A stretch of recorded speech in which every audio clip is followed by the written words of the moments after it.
Hey man, it's me, Kevin Smith. Welcome to the Grow Tent, everybody. You have found the best cannabis growing channel on YouTube, man. The place where we simplify the approach for you so everyone can learn how to grow. We make it so simple, even I can understand. So I'm going to listen and learn right now. Woo! What's going on, everybody? Welcome back to the Grow Tent. We got a great episode for you today. Today we're going to be talking about the biggest things. Pretty much got 4 items. The biggest things that I've noticed that actually do result in bigger yields in flower. So that's what we're going to be talking about today. These things that over the years that I've been growing are actually, you are going to see a noticeable difference implementing these 4 things in your flower garden. And then we might talk about some of the things that are just kind of a waste of time for a home grow whenever you are in flower. So we're going to talk about one of those in particular. If you've been around the channel, you can probably already guess which one I'm going to say. Guys, but first, as always, guys, please remember to like, comment, subscribe, watch full video, all that fun stuff.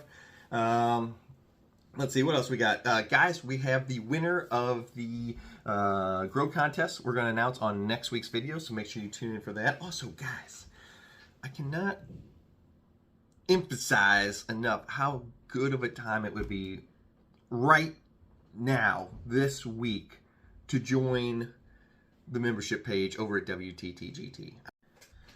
Whew. All right, we're back. Sorry, small commercial interruption. Wife needed something from me. All right, like I was saying, I cannot express how good of a week it would be this week, before next weekend, to join the membership page over at WTTGT. That's all I'm going to say about it. All right, guys, let's get today's episode started. GT's 4 top things that actually make a difference in your in yield. Ready? And go. Woo! All right, we are back. We are back. GT's top 4 things to actually increase yield, or that I've noticed actually increase yield, not just a bunch of hogwash.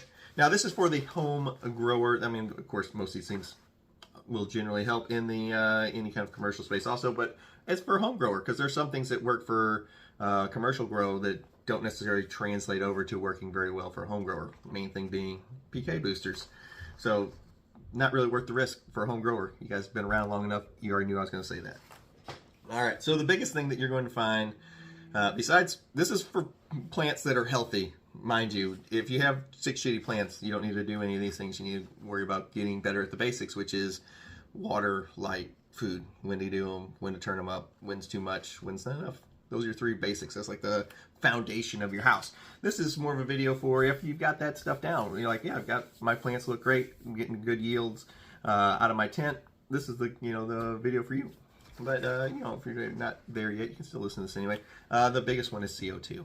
So if you are growing, you have your plants growing, they're growing great. CO2 is going to be your biggest bump in your in yield.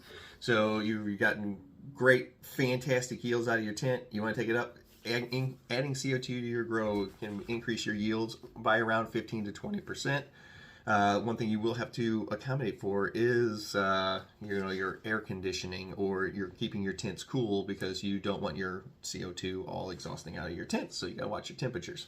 But CO2 is a huge one, and we're not talking about like little bottles or bags of stuff. We're talking about an actual CO2 system with a mother bottle and regulator, and keeping it all at a consistent 13 to 1400 ppm of CO2 in there, 15 to 20% extra in yields. All right. Point number 2. Guys, mycorrhiza.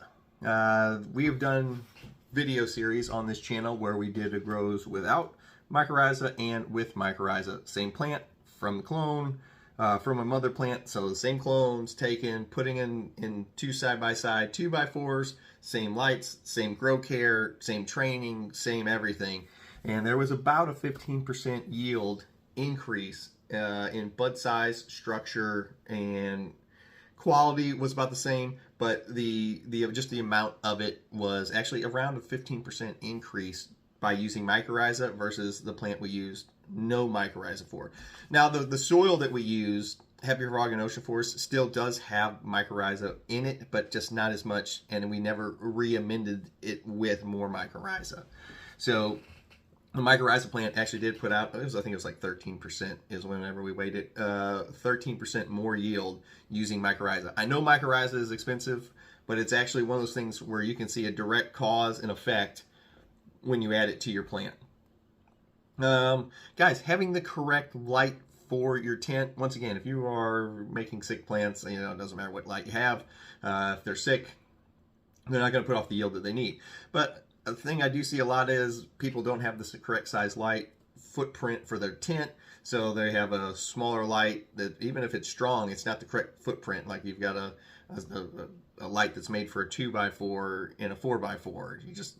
Will it shine? Will it light up the whole tent? Yeah, but it's not the correct footprint for the actual square footage of that.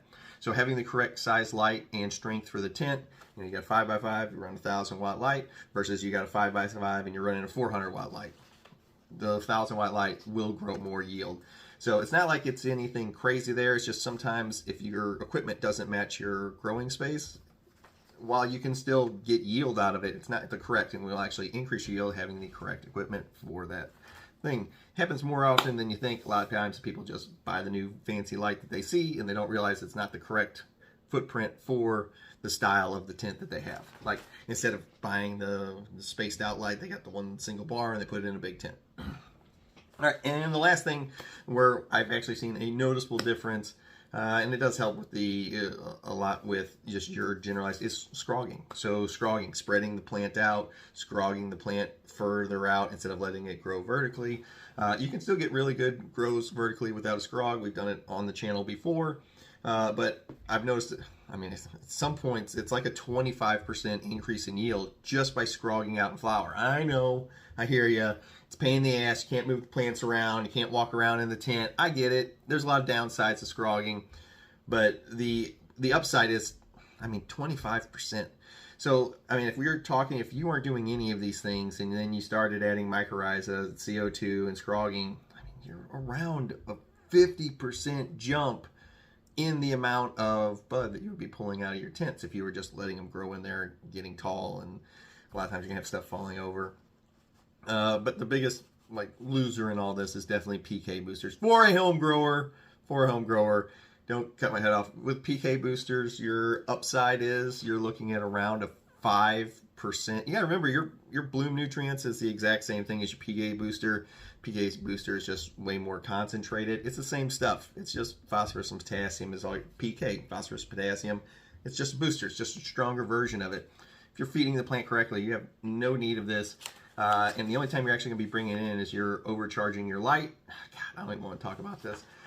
Let's not do that, because PK boosters suck for home growers. You're only going to get looking at around a 5% boost if you're doing them correctly. But if you're doing it wrong by just a tiny bit, everything dies. So the juice is not worth the squeeze, as we would say. So if you're a new grower, or even if you're a pretty experienced grower and you're growing a tent, PK booster, they're expensive and they're just a waste of money. Now, if you're in a commercial grow, completely different story. You've got thousands of square feet. 5% is a decent amount of yield. You're talking about hundreds of thousands of dollars. If you're in a home grow and you're in a 2x4, what is 5% of half a pound? Who cares? You know what I mean? There's just other things you could do. I would much rather see you get into, going towards the CO2 route. Like if CO2 is something that you have not added to your grow before, it's one of those things where hey, this is one of those things where you can add and you're going to see a direct result on how much faster the plants get bigger and how much bigger the buds get with a real CO2 system. Okay, it's a noticeable difference how much bigger and how much faster the plants grow. If you're in a soil or a media-based grow, it's the closest thing you could get to running. Hi, Bella. It's the closest thing you could get to almost growing hydro with how fast the plants grow. If you guys don't know, growing in hydro, the plants grow extremely fast. The only problem is that it's more difficult than a soil grow, so new people generally need to stay away from it. It does work though. Works great. We do it. We've done it down in the room before, so check it out, guys. I hope you guys have all had fun in the video, and please remember, you definitely would want to go check out the website over at WTTGT this week. All right, I'll see you guys next time. I'm out of here. Everybody have a good week.